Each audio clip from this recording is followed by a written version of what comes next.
Part 1. See, she, su, shoe, sip, ship, us, ash, ras, rush, push, push.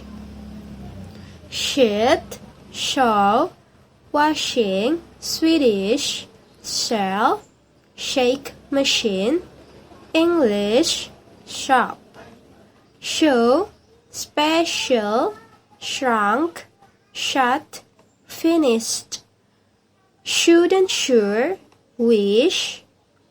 Demonstration, television, treasure, garage, casual clothes, Peugeot, Asia, measuring tape, an unusual collision, ships, chips, ship, chip, sherry, cherry, shop, chop, cash, catch, wash, watch, children, butcher, butcher, shop.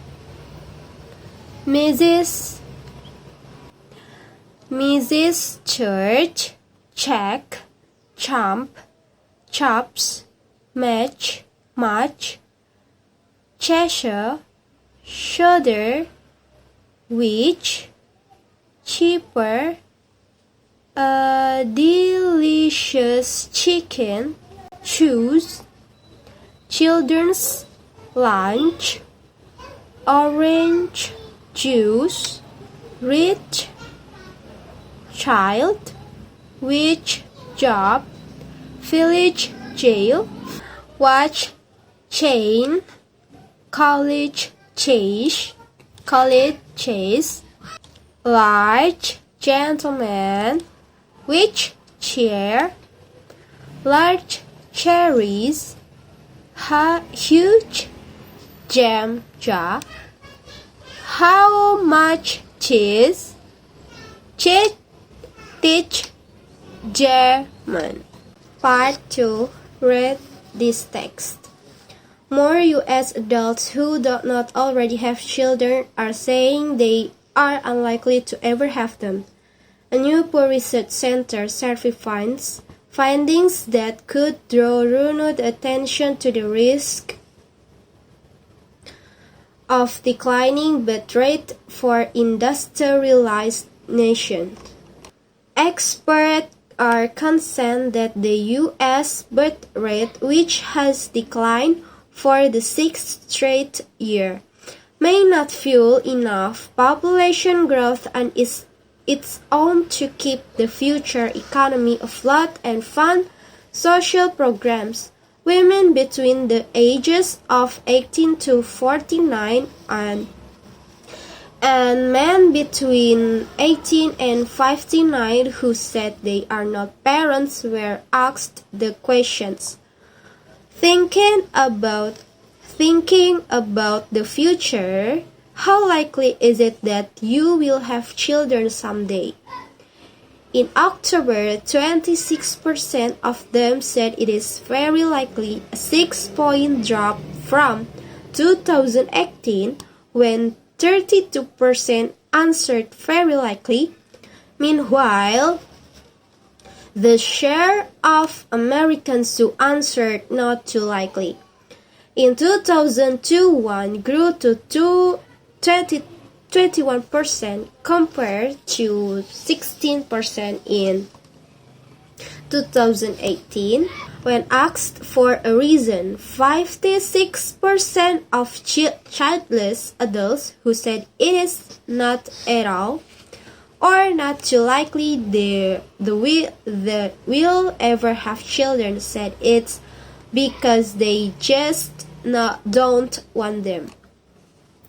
That's a change from in 2018 when 63% of childless adults in this category said it was because they had no desire for children. This time around, 43% cited other reasons, including medical issues, economic or financial reasons, and lack of partner. How about of the quicksand? How the child care crisis is keeping moms out of work. When the pandemic led to a lack of childcare, single mothers like Dennis Tyree were left in the lurch, unable to work. Coupled with the recent release of federal demographic data, this poll points to a long-term evolution in parenthood trends in the United States. The spiraling cost of childcare, healthcare, and education, along with global instability including the coronavirus pandemic and climate change, could all be contributing to a broader change in attitudes to marriage and priorities in life. U.S. birth rate falls to its lowest level in decades in wake of pandemic. In April, the Census Bureau reported that in the last decade, the U.S. population grew at the second slowest rate for any 10-year period since the nation's founding. He surveyed 3,866 parents and non-parents online in late October as part of a broader study of nearly 10,000 U.S. adults known as the American Trans Panel Survey. Those who said they have no children were asked to rate their desire to have them in the future, while adults who said they already have children were asked to rate their likelihood of having more.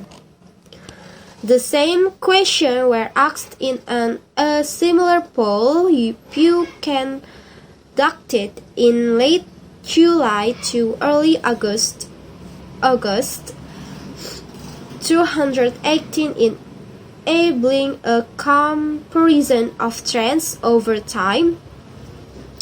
The rest now different based on gender in the responses among parents and non-parents.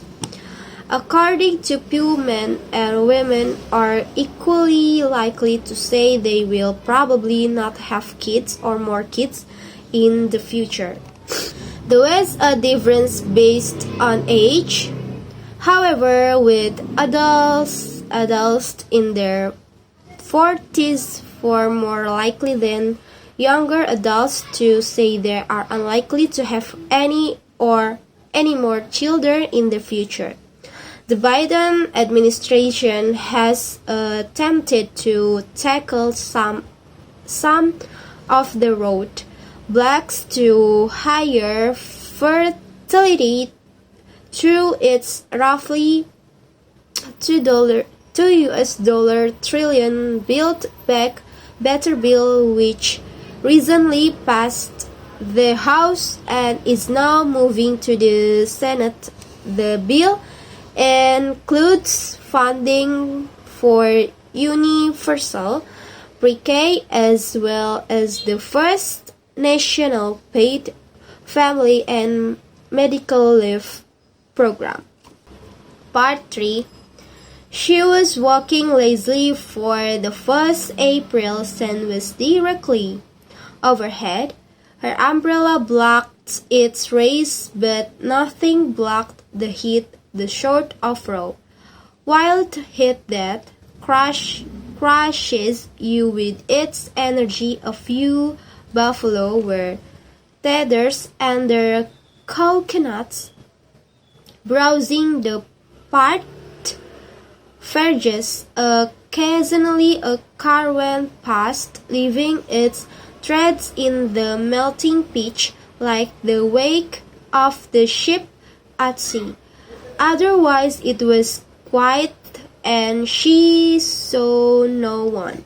In her long white Sunday dress, you might have taken Jeannie Nerine for 14 or 15. In fact, she was 12, a happy and complicated child, with the nature as open as the red hibiscus that decorated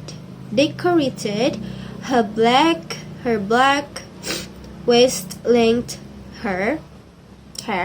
Generations earlier, her family had come to Trinidad from India as overseers, and the sugar plantations her father had had some success through buying and clearing land around Rio Cristalino and planting it with coffee. On the dusty verge, 20 yards ahead of Jeannie, a car pulled up. She had noticed it cruised by once before, but she did not recognize it and could not make out the driver through its dark windows, themselves as black as its gleaming paintwork. As she worked past it, the driver's glass started to open. "Hello, Jeannie," she heard behind her. She paused and turned. A slight color rose beneath the dusky skin. Rafi Kirjani was tall and lean and always well-dressed. His black eyes and large white teeth flashed in the sunlight as he spoke. Everyone in Rio Cristalino knew Rafi. Jeannie often heard her. A married sister took roughly of him, of how, if only their father were alive and they still had land, one of them might marry him. And then they would squabble over who it might be and laughed at Jeannie because she was too simple for any man to want. "How do you know my name, Rafi?" she asked with a thrill. "How do you know mine?" "Everyone knows your name. You're Mr. Kirjani's son." "Right. And where are you going, Jeannie?" She hesitated and looked down at the ground again. "To chapel," she said with a faint smile. "But Jeannie, good Hindus go to the temple." His rich, cultured voice was gently making as he added with a laugh, "Or maybe the temple pandits aren't your taste in color." She blushed more deeply at the reference to Father Olivier. She did not know how to reply.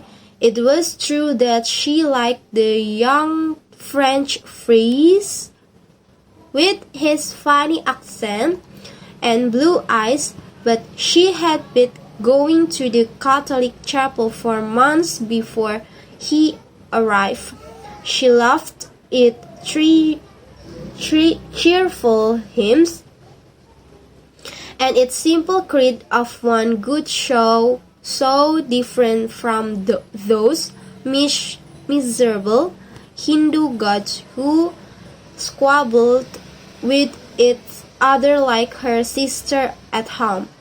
But added to that, the vulgarity of Ravi's remark bewildered her because his family were known for the breeding People always said that Rafi would be a man of honor like his father. Rafi looked suddenly grave. His dark skin seems even darker. It may be that he regretted his words. Passively he saw the confusion in Ginny's white, brown eyes. In any case, he did not wait for an answer. "Can I offer you a lift to chapel in my 21st birthday present?" he asked, putting his sunglasses back on. She noticed how thick their frames were.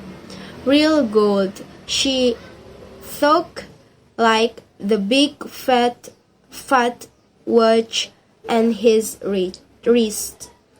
"It's a Mercedes from Papa. Do you like it?" He added nationality from the shade of her umbrella. Ginny peered up at a small lawn cloud that hung motionless above them. The sun was beating down mercilessly, and there was an urge in the air and an overpowering sense of growth. With handkerchief, she wiped the sweat from her forehead. Rafi gave a take at his collar. "It's air-conditioned, Ginny, and you won't be late for chapel." He continued reading her mind. But chapel must have been the last thing on Ravi's mind when Ginny, after a moment's hesitation, accepted his offer, for he drove her instead to a quiet sugar field outside town, and there, with the Mercedes concealed among the sugar canes, he introduced himself into her. Ginny was in a daze, young as she was. She barely understood what was happening to her. The beat of calypso filled her ears, and the sugar canes towered over her as the cold draft from the air conditioner played against her knees. Afterwards, clutching the ragged flower that had been torn from her, she lay among the tall, sweet-smelling canes and sobbed until the brief tropical twilight turned to starry night. But she told no one, not even Father Oliver. 2 weeks later, the little market town of Rio Cristalino was alive with gossip. Rafi Kirjani had been promised the hand of Senator Morpolani. Like the Kirjanis, the Morpolanis were an established Indian family, one of the wealthiest in the Caribbean. But while the Kirjanis were diplomats, the Morpolanis were a commercial family. They had made their fortune in retailing long before the collapse in oil prices had emptied their customers' pockets. And now Morpolani stores were scattered throughout Trinidad and some of the other islands. Prudently, they had first fight into banking and insurance, and as a result, the influence was felt at the highest level.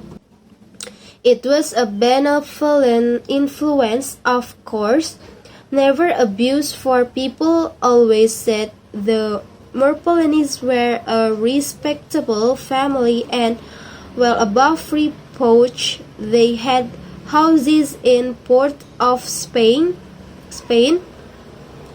the Bago and Barbados, as well as in England and India. But their main residence would be magnificent, sprawling, colonial-style mansion just to the north of Rio Cristalina. The arranged marriage would be the social event of the following year. When Ginny heard of Ravi's engagement, the loathing she had conceived for him grew into a sort of numb hatred. She was soon haunted by a longing to repay that heartless,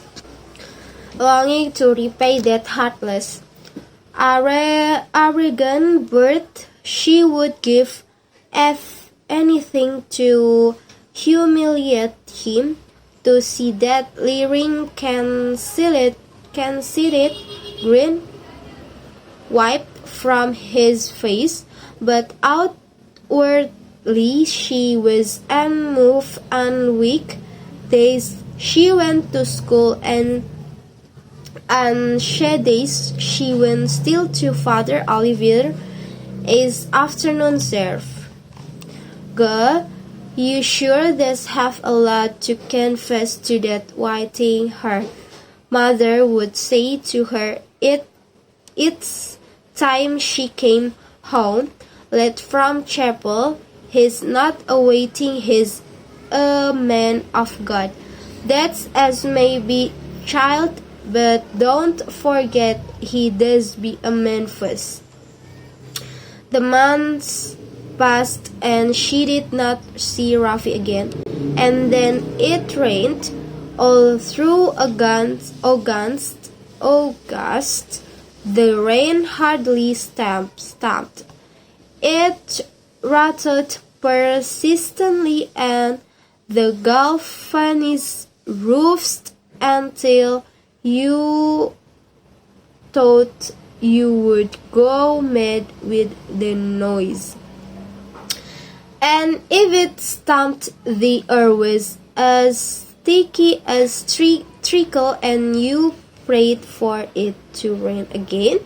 Then one day in October, towards the end of the wet season, when Ginny's family were celebrating her only brother's 18th birthday, something happened that she had been dreading for weeks. She was lying in the hammock and the balcony, playing with her 6-year-old nephew Penny.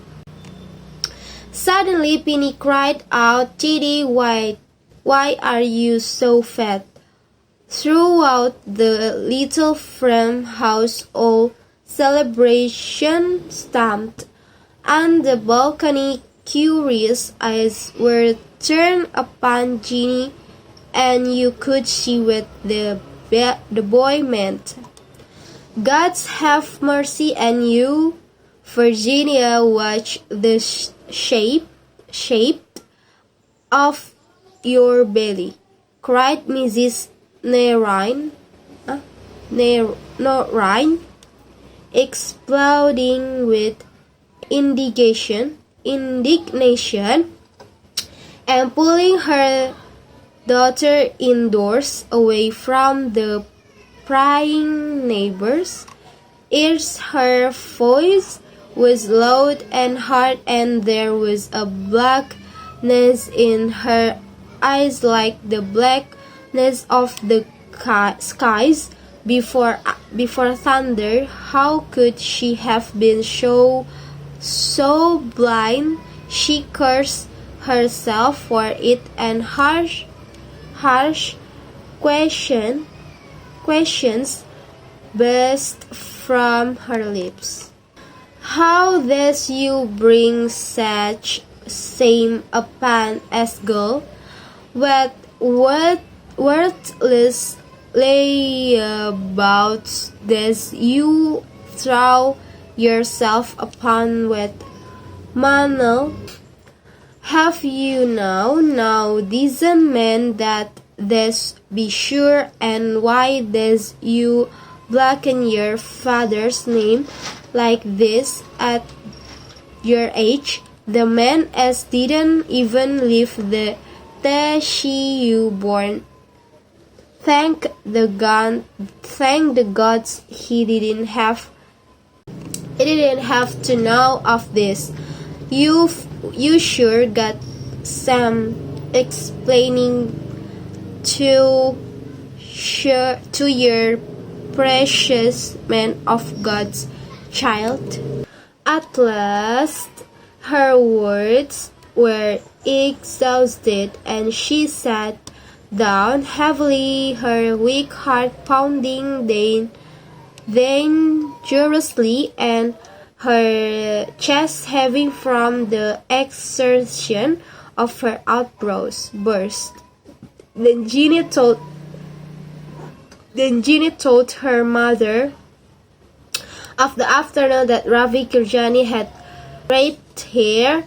There was a long silence after that, and all you could hear was Mrs. Narain wheezing when at last she spoke. Her words were heavy and disjointed. If anybody have to get diminishes, that Kirjani boy'll get it, she said. Jeannie's sister were awestruck. Shall we take her over to the health center, Ma? Asked Indra. The midwife comes today. Is you crazy, girl? You all does know how that woman does run. She mouthed like a duck's bottom. You all leave this to me. That night, Mrs. Narain took her young daughter to see Dr. Khan, an old friend of her husband's, who discretion she could count on.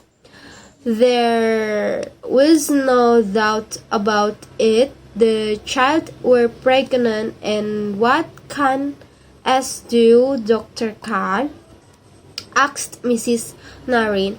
Marry her off quick as you can, the lean old doctor replied bluntly. Mrs. Narain scoffed. Who would take her now, doctor? I does beg you. There's nothing you can do for us. A welcome breeze comes through the slats of the sugary windows. Outside you could hear the shrill, persistent sound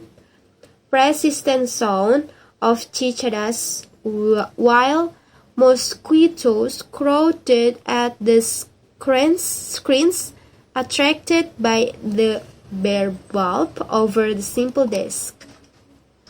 Dr. Khan sighed and parried over the frames of his glasses. Then he lowered his voice and spoke wearily, like a man who has said the same thing many times. I might arrange something for the baby once it's born, but it must be born, my dear. Your daughter is slimly built, young a child herself to you she looks barely 3 months pregnant. Don't fool yourself if the dates she given us are correct. In 3 months she will be full term. Anything now would be too messy. And if it's born? Asked Mrs. Narin fartheningly. If it's born, what does heaven then? No, Ma, I want it anyway. I want to keep it, said Ginny quickly. Don't be a fool, child. It's my baby, Ma. I want to have it. I want to keep it.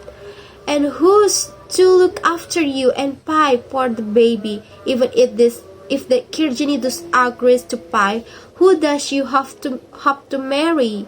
I will marry, don't worry. You will marry? You does be a fool. Who will you marry? Kirjani, Ma, is going to marry Rafi Kirjani.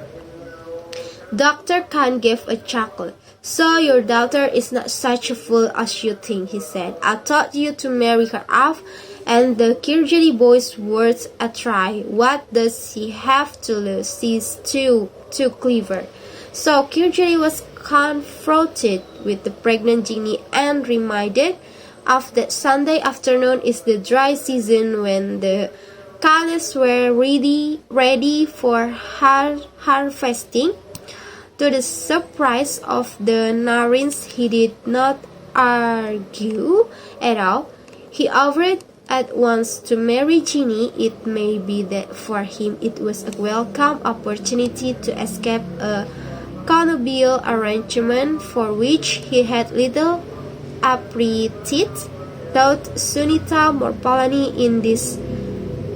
indisputably had background. Nobody ever pretended that she had looks, or possibly he foresaw a word police question that might have been difficult to answer once the fruit of his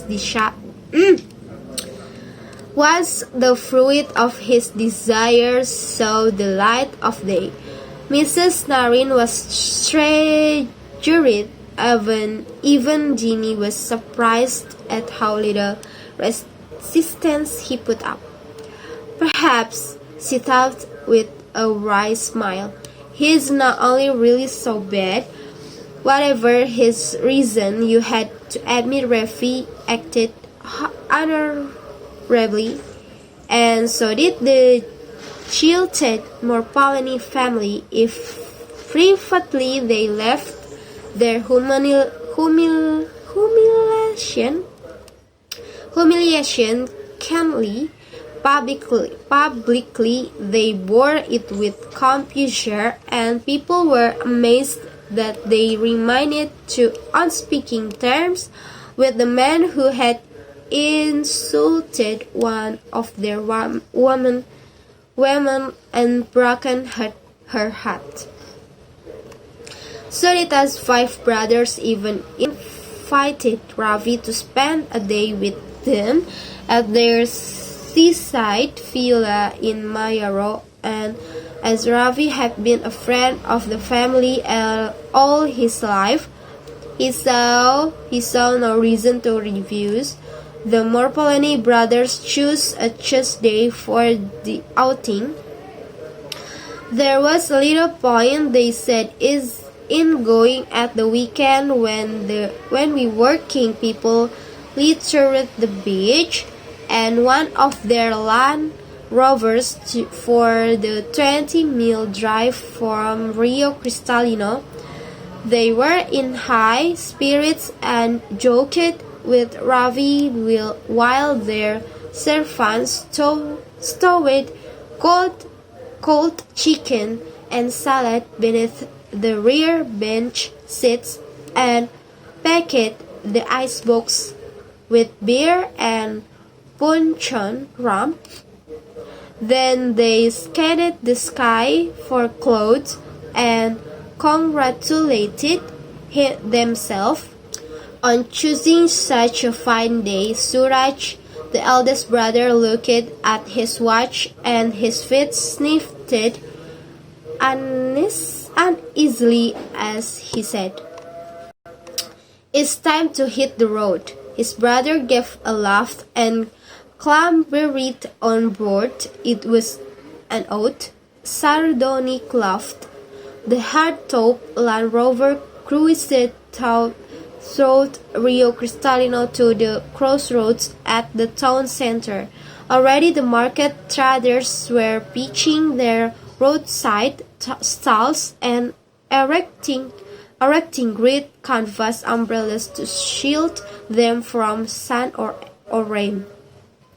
The promise of commerce was in the air, and the traders looked about expectantly as they loaded their stalls with fresh mangoes, or put the finishing touches to displays of giant melons whose fleshy pink innards glistened succulently under cellophane. The Land Rover turned east towards Mayaro, and moments later was passing the cemetery on the edge of town.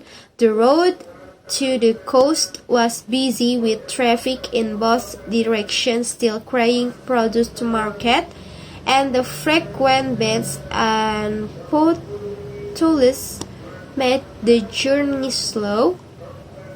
At last, on an uphill straight about 6 miles from Mayaro, the Land Rover was able to pick up speed. Its reverb thrice beat on the reflector studs like a drum roll, and the early morning sun flashed through the coconut palms. Suddenly, a terrible thing happened. The rear door of the Land Rover swung open, and Raffi Kirjani tumbled out, falling helplessly beneath the wheels of a heavily laden truck. At the inquest, the coroner acknowledged that the nature and extent of Raffi's injuries made it impossible to determine whether he was killed instantly by the fall or subsequently by the truck. But it was clear, at least, he felt, that Raffi had been alive when he fell from the Land Rover. The verdict was death due to misadventure. 3 days later, Ravi's remains were cremated according to Hindu rites, and usual a crowd of people from all over Trinidad, distant relatives, old classmates, anyone claiming even the most tenuous connection with the dead man, come to mourn at the riverside pyre outside Mayaro. Some of them were convinced that they could see in Ravi's death the hands of the gods, and they pointed for evidence to the grey sky and the unseasonal rain. But the flames defeated the rain, and the stench of burning flesh filled the air. A few spoke darkly of murder. Did not the Morpalanis have a compelling motive? And not by chance did they have the opportunity and the means, but mostly they agreed that it was a tragic accident. It made little difference that it was Morpalani truck that had finished Ravi off. Morpalani trucks were everywhere. Then they watched as the ashes were thrown into the muddy Otoir River, soon to be lost in the warm waters of the Atlantic.